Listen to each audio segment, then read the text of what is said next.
Paco, permíteme hacer un paréntesis. Permíteme hacer un paréntesis para saludar al diputado federal de Morena por el estado de Jalisco, gran amigo de Sin Censura, quien tenía ya rato de no saludar en este espacio. Me tocó saludarlo hace poco en el Senado, Hamlet Almaguer, porque si hay alguien pendiente y que le sabe a estos temas relacionados a la situación electoral, a la relación de los partidos con el INE y los chillidos de la oposición luego de la derrota que le propinó la ciudadanía, el mexicano y la mexicana de a pie, es él. Mi querido Hamlet, te agradezco mucho que nos tomes esta comunicación. ¿Cómo te va? Hola Vicente, ¿qué tal? Muy buenas tardes, te saludo desde la Cámara de Diputados. Hoy hay sesión a las 5 de la tarde para discutir los primeros dictámenes del paquete de 18 iniciativas de reforma constitucional que envió el presidente de la República el 5 de febrero, Andrés Manuel López Obrador. Y pues nuestro compromiso con el pueblo de México es entregar estos dictámenes votados en comisión y que ya sea la próxima legislatura, la 66 legislatura, la que pueda analizarlos directamente en el Pleno, Vicente. Entonces estamos las bancadas de Morena, PT y Verde, que pertenecemos a la Comisión de Puntos Constitucionales, aquí reunidos en la previa, y a las 5 arrancamos con esto, y me da mucho gusto saludarte, y al maestro Paco también, y a la audiencia, por supuesto. Gracias, Hamlet. Oye, esto va a hacer enojar a muchos de esos que han pedido diálogo, como la ministra Piña con el presidente y con la presidenta electa, cuando ya están ustedes hablando ya están trabajando rumbo a la reforma, pues. No son muy buenas noticias para estos que se oponen a que el pueblo decida también cómo se mueve el Poder Judicial, Hamlet. La reforma judicial se va a discutir en comisión hasta el 22 de agosto. Vamos a arrancar hoy con reformas sociales y laborales. Aquí tenemos pues dos muy importantes, una relativa al salario mínimo, que como tú sabes, nuestra audiencia conoce, se ha incrementado sustancialmente en el sexenio del presidente López Obrador, pero a él le preocupa mucho, y también a nosotros como parte del movimiento, que en el futuro pues ese salario mínimo quede blindado, que no ocurra lo que pasó en el periodo neoliberal, donde el salario mínimo en México era el tercer peor a nivel Latinoamérica. Y entonces ya tenemos este dictamen, proyecto de dictamen, que se va a discutir hoy a las 5 de la tarde, para que esté blindado el salario y no crezca, por debajo de la inflación, es decir, que se mantenga en su nivel adquisitivo. Y también hay otro que pues es muy importante para mi generación y para las subsecuentes. Tú sabes que el problema de la gentrificación pues es global, pero es muy agudo en las principales ciudades del país, y aquí la propuesta pues es tener un sistema de arrendamiento de vivienda con una función social. Entonces son algunas de las votaciones que vamos a tener entre hoy y mañana, y la judicial se va al 22 de agosto, Vicente, con un dictamen que no ha circulado, eso es falso.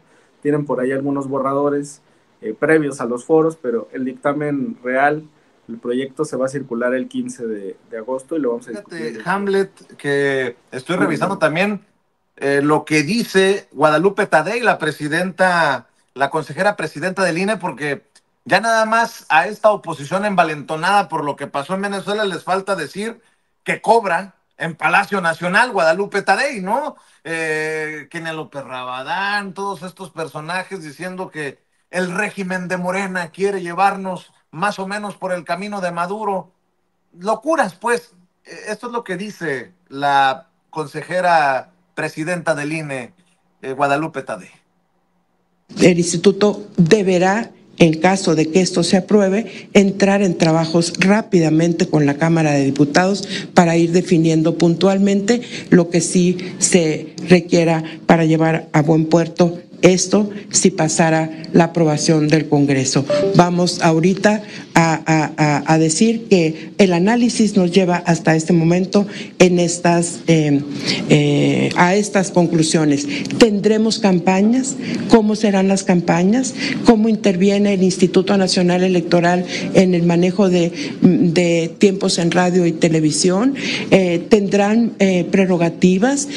¿Quién podrá hacer uso? ¿Tendremos un modelo de fiscalización? ¿Habrá sujetos obligados? ¿Habrá acciones y actitudes y características sancionables? ¿Cuáles son estas? Este tipo de cosas. ¿Cuál es la cadena impugnativa que debe de seguir este proceso?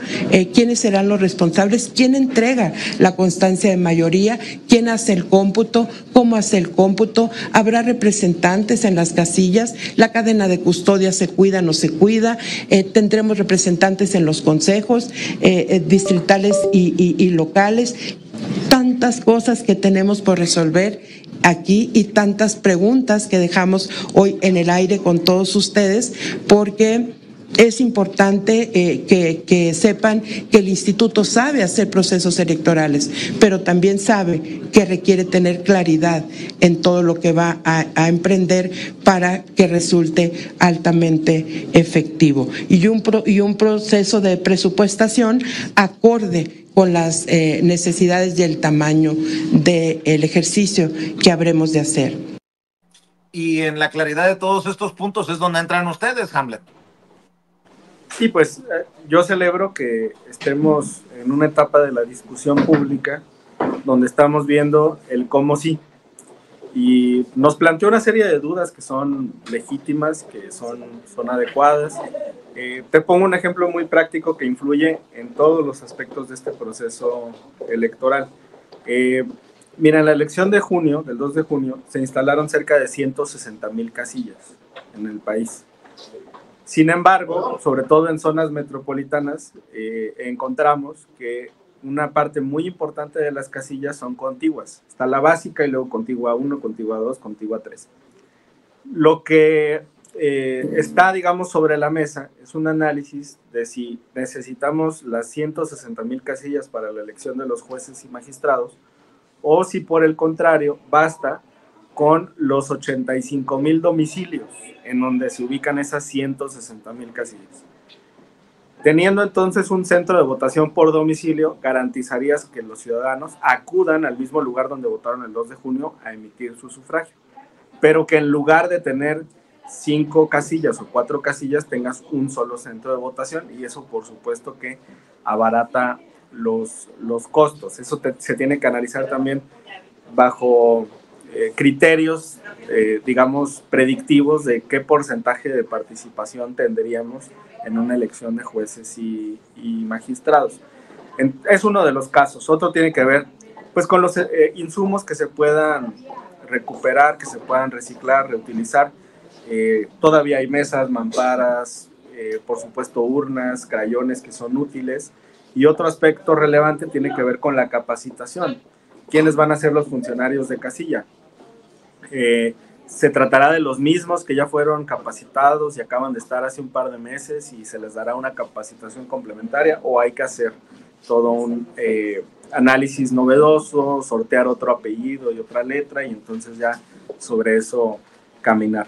Todo esto va a influir en el costo y yo celebro que ahora estemos viendo cuánto va a costar y cómo hay que hacer la elección y ya no estemos atorados en la narrativa pública, sobre todo de la derecha, de se puede o no se puede hacer la elección. Ya Guadalupe Tadei dijo, se puede hacer la elección, nada más necesito esto y por supuesto el presupuesto para poder convertirlo. Yo sé que tienes compromisos, Hamlet, pero antes de que te vayas, ¿qué le dices a la gente ante pues esta narrativa de la sobrerepresentación y la violación de todas las normas que han propuesto políticos de oposición y que tienen eco en los medios de comunicación corporativos?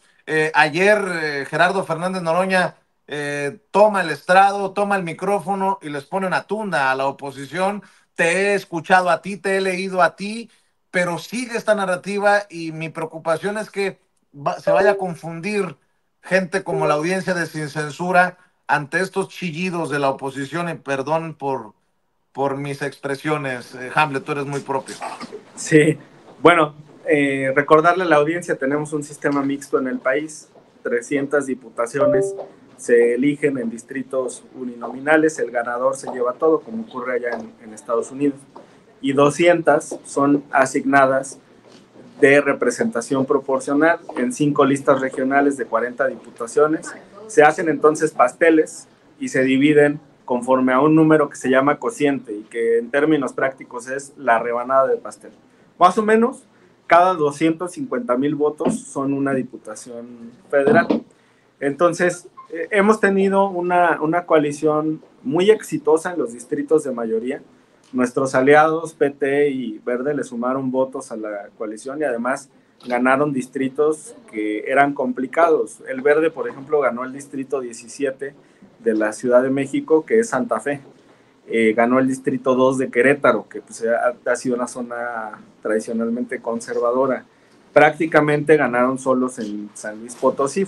Ahí fue al revés, el mayor porcentaje de votos fue del Verde y lo que se sumó fue de Morena y de PT. Entonces, dice la oposición que utilizamos la coalición para transferirle curules a nuestros aliados, para darles vida artificial, y eso es falso. Lo que pasa es que ya no entiende la derecha que los partidos que antes eran grandes en dimensión, el PAN y el PRI, el PRIAN, ahora son pequeños, y que los partidos que eran pequeños pues ahora son medianos. Los verdaderos satélites ahora son el PRI y el PAN.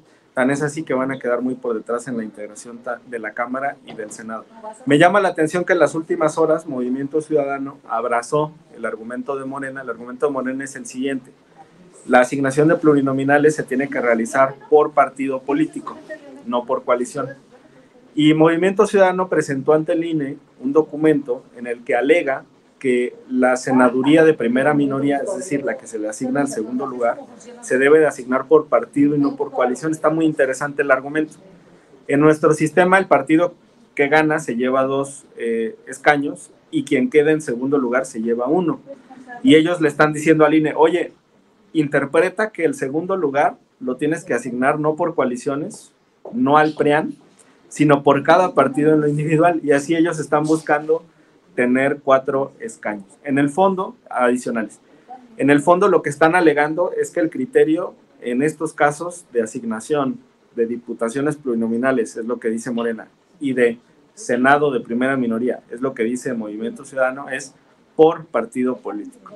Y pues nosotros estamos conscientes que hay jurisprudencia, que hay criterios ya sostenidos de 2003, 2006, 2009, 2012, 2015, 2018, 2021, y ahora no pueden ni en el Instituto Nacional Electoral ni en el tribunal variar el criterio, tiene que sostenerse la línea jurisprudencial, y eso pues nos garantizaría la mayoría calificada.